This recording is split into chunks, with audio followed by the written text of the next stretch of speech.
Eu vejo muito de vocês reclamando, falando que a Libertadores todo ano é a mesma coisa, todo ano é igual, os mesmos finalistas, só brasileiro chega na final. Então eu tô aqui pra massagear o ego de vocês e relembrar 8 coisas que só aconteceram uma única vez na história da Libertadores.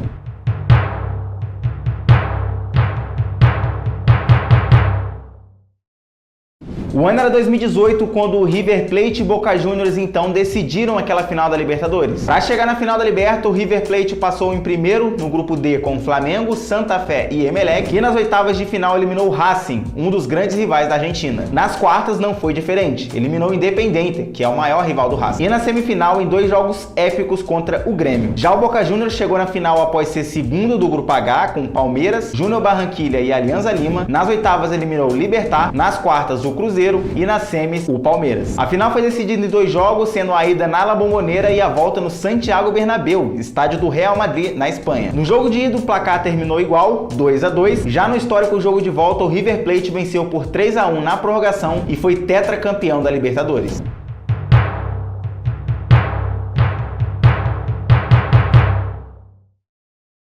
Em 2011, o fortíssimo time do Corinthians, que até hoje está no imaginário do torcedor corintiano, venceu aquele campeonato brasileiro na última rodada após empatar no Pacaembu contra a equipe do Palmeiras, o seu maior rival. Aquele campeonato que o Corinthians foi campeão, ele venceu a concorrência do Vasco da Gama, que até a última rodada tentou ser campeão naquele ano. Mas não deu pro Vasco da Gama e no ano seguinte o Corinthians disputou a Libertadores, querendo quebrar 2 paradigmas. O primeiro, de ser o seu primeiro título na competição. O segundo, de ser o único campeão brasileiro nos pontos corridos a ser campeão da Libertadores no ano seguinte. E foi exatamente o que aconteceu. O Corinthians foi irretocável naquela edição e conquistou o título de forma invicta. Foi líder do grupo 6 com Cruz Azul, Nacional do Paraguai e Deportivo Táchira, passou pelo Emelec nas oitavas, pelo Vasco de Diego Souza nas quartas, pelo Santos de Neymar na semi e foi campeão em cima do Boca Juniors de Riquelme no Pacaembu. Só pra gente não criar falsas memórias, vamos relembrar algumas coisas aqui pra deixar tudo explicado, beleza? O Flamengo venceu a Libertadores e o Brasileirão no mesmo ano, então não foi no ano seguinte, então não cai aqui nesse tema. O próprio Flamengo venceu a Libertadores de 2022, mas o campeão brasileiro no ano anterior foi o Galo. No mesmo ano de 2022, o Mengão venceu, além da Libertadores, um outro título nacional, só que foi a Copa do Brasil e também não entra nessa proposta. O Palmeiras, quando venceu suas 2 Libertadores, foi terceiro colocado em 2019 e campeão da Copa do Brasil em 2020. Essas foram as formas de acesso do Verdão na Libertadores, beleza?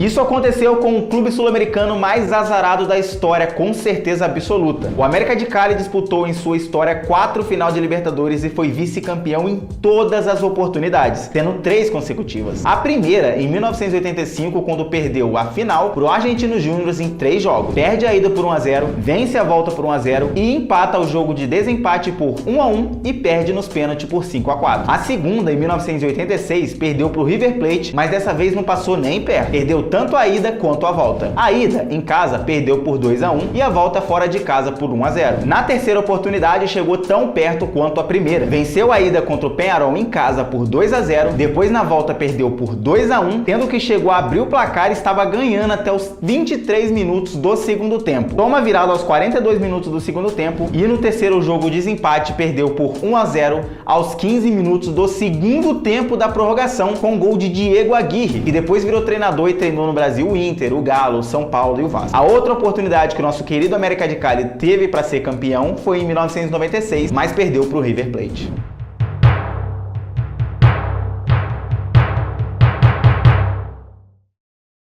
Diferentemente do América de Cali, que perdeu todas as finais de Libertadores que disputou, a equipe do Independiente, ao contrário, venceu todas as finais de Libertadores em sua história. Mas, especialmente uma época, venceu 4 títulos seguidos. Aprende aí, América de Cali. Todos nós sabemos que o momento atual dos rojos não é lá essas coisas, mas a realidade era muito diferente nos anos 60 e 70, quando a equipe venceu 6 dos seus 7 títulos de Libertadores. Especialmente entre 72 e 75, quando foram conquistados 4 títulos de forma consecutiva. A primeira vítima do Senhor Libertadores foi o Universitário do Peru. O Independiente empatou o jogo de ida no Peru por 0 a 0 e em casa levou sua terceira taça da Libertadores após vencer por 2 a 1. Já a segunda taça dessa sequência veio contra o Colo-Colo. Empate 1 a 1 no jogo de ida e 0 a 0 no jogo de volta levou a partida para o terceiro jogo. O empate 1 a 1 persistiu até o segundo tempo da prorrogação, até que Giancello, aos 2 minutos, marcou o gol do título do Independiente. É o segundo seguido e o quarto para os rojos. O ano seguinte, o Independiente tratou de papar mais uma taça para a sala de troféus. Dessa vez a vítima foi um brasileiro, o São Paulo. A equipe paulista até venceu o jogo de ida por 2 a 1 em casa, mas os argentinos mais uma vez levou a final para o desempate, quando venceu em casa por 2 a 0. Pavone marcou o único gol do terceiro jogo a favor do Independiente e deu ao time argentino sua quinta Libertadores e a terceira consecutiva. Como se não bastasse 3 títulos consecutivos, o Independiente tratou logo de pôr mais uma taça no armário, quando venceu o surpreendente Unión Espanhola. Os rojos mais uma vez perdem o jogo de ida, dessa vez por 1 a 0, mas vence em casa o jogo de volta por 3 a 1 e força mais um terceiro jogo. Esse terceiro jogo aconteceu no Defensores del Chaco e deu o 6º título aos rojos após vitória por 2 a 0. De lá pra cá, o Independiente disputou só mais uma final de Libertadores e acabou sendo campeão em cima da equipe do Grêmio em 1984. E aí, meu querido, tá curtindo o vídeo? Pô, se ainda não deixou o like nesse vídeo,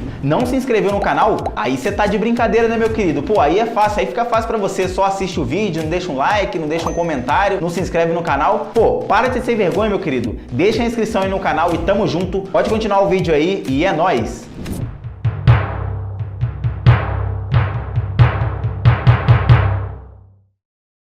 A Covid-19 simplesmente paralisou o mundo inteiro e com o futebol não seria diferente, né? Entre as rodadas 2 e 3 da Libertadores de 2020, houve um intervalo de 6 meses. Nesse meio tempo, muita coisa de ruim se especulava no mundo e, inclusive, muitas mortes diariamente por conta desse vírus acabou acontecendo. Mas quando o futebol voltou a ser disputado, a Conmebol se via sem tempo para poder finalizar sua competição ainda em 2020. Uma alternativa que surgiu foi copiar a Champions League e botar só jogos de ida no mata-mata, né? Jogo único, e terminar a competição a tempo. Mas a alternativa escolhida foi prolongar para o ano seguinte o resto da competição, mais ou menos o que rolou no Brasileirão, por exemplo. Dali para frente, o que se viu foram arquibancadas completamente vazias e um futebol se adaptando ao novo normal. Palmeiras e Santos lideraram seus grupos com campanhas idênticas, com 16 pontos. Nas oitavas, o Santos se livrou da LDU pelo gol fora e o Palmeiras passou tranquilo pelo Delfim. Nas quartas, o Palmeiras empata e vence o Libertad, já o Santos empata e vence o Grêmio. Nas semifinais, cada um enfrentou um gigante argentino. O Santos segurou um 0 a 0 na La Bombonera e venceu em casa por 3 a 0. Já o Palmeiras surpreendeu o River e venceu por 3 a 0 na ida, no estádio do Independiente, e perde a volta por 2 a 0 em casa com 2 gols do River anulados. As semifinais já tinham acontecido em janeiro do ano seguinte e a final em jogo único no Maracanã não foi diferente. A vitória por 1 a 0 com gol de Breno Lopes deu o segundo título da Libertadores para o Palmeiras.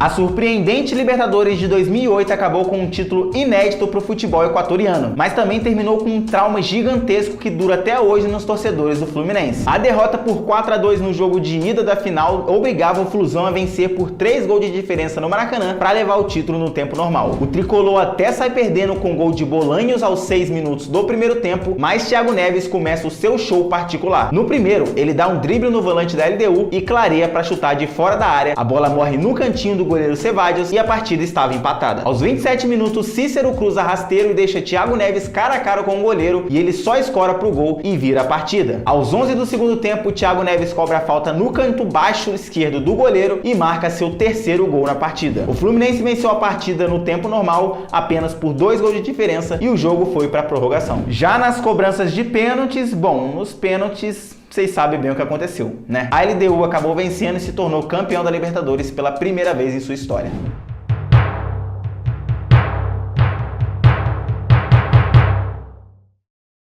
Quem começou a acompanhar futebol recentemente talvez não saiba a máquina de jogar bola que foi o São Caetano no começo do século. Ali no começo dos anos 2000, o São Caetano deu um jeito de incomodar o futebol em vários âmbitos, né? No estadual, ele vence o Campeonato Paulista de 2004 em cima do Santos. Já no Brasileirão, foi vice-campeão em 2 oportunidades, em 2000 e 2001. Já a Libertadores, o vice veio no ano de 2002. Nessa campanha, ele foi o líder do Grupo 1, tirou a Católica nas oitavas nos pênaltis, tirou o Peñarol nas quartas também nos pênaltis, tirou o América do México México na semifinal e na final enfrentaria o Olímpia. A equipe paraguaia era até tradicional na Libertadores, já havia conquistado 2 títulos em 79 e em 90. Ailton marcou o único gol da partida no jogo de ida nos Defensores del Chaco e deixou o São Caetano muito próximo do título. Mas o título acabou não vindo porque no Pacaembu o time do ABC Paulista até abre o placar aos 31 minutos do primeiro tempo com Ailton, mas a vantagem foi por água abaixo com a equipe paraguaia virando o jogo e levando a partida para os pênaltis. Algo muito semelhante havia acontecido em 2001, quando o Boca venceu o Cruz Azul no México e perdeu o jogo em casa. Mas nos pênaltis, o Boca acabou se sagrando campeão. Algo que acabou não acontecendo porque Marlon perdeu o terceiro pênalti do São Caetano e o falecido Serginho desperdiça a quarta cobrança do Azulão, deixando o Olímpia na condição de fazer e ser campeão. E foi exatamente o que aconteceu e o São Caetano se tornou o primeiro time a vencer o jogo de ida fora de casa e não ser campeão numa final de Libertadores.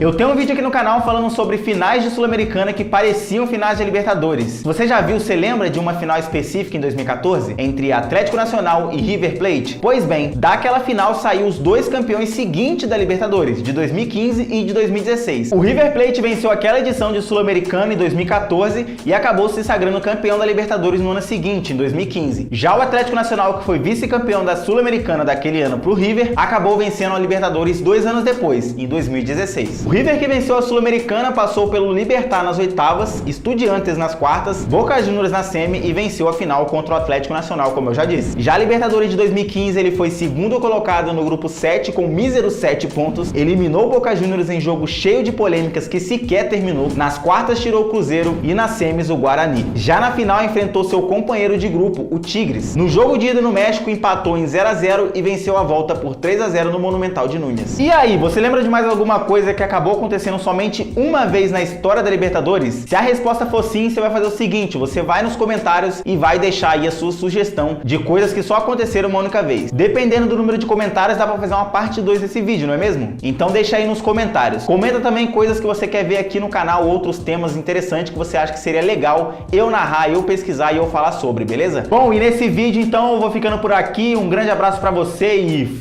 falou!